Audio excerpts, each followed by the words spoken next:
আগেই বলে রাখলাম, কথাগুলো যদি ভুল হয়ে থাকে তাহলে ক্ষমার দৃষ্টিতে দেখবেন। মেয়েদের সুন্দর চেহারা আর বাপের টাকা না থাকলে নাকি কপালে সুখ হয় না।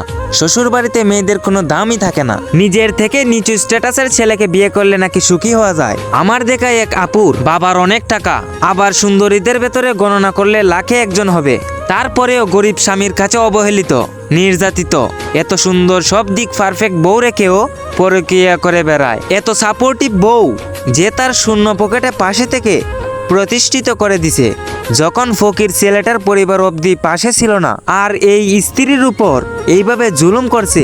আসলে গরিব বা ধনী ফ্যাক্ট না, ফ্যাক্ট হচ্ছে ভুল মানুষকে চয়েস করা। এই ধরনের 2 টাকার ফকিরের ছেলে যখন না চাইতেই সুন্দরী বড়লোক বউ পেয়ে যায়, এদের মনে একটাই কথা থাকে, কি ছিলাম কি হুনুরে। আর গরিবের ভেতর এক শ্রেণীর শেষরা ফকিরনি পাওয়া যায়। এরা ছোট থেকে জানে না কিভাবে স্ত্রীর সাথে চিট করতে হয়। তারা নিজের মাকে দেখে আজীবন অবহেলিত নির্যাতিত জীবন কাটায়। তাই কিভাবে দাম্পত্য জীবন এনজয় করতে হয় এই শিক্ষাটা কখনোই পায় না। অভাবের ভিতর বড় হয়, তাই টাকা দেখলে চোখ কপালে উঠে যায়।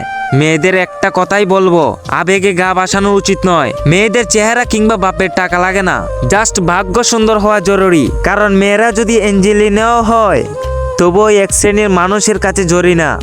আবার মেয়েটা যদি গোটা বাপের বাড়ি মাথায় করে এনে দিয়েও দে, একদল ছোট লোক বলবে অমুকের বউ মঙ্গল গ্রহ আনছে, তুমি কেন আনলে না। মানুষ যখন নিজের যোগ্যতার তুলনায় বেশি কিছু পেয়ে যায় তখন নিজেকে অনেক কিছু ভাবে।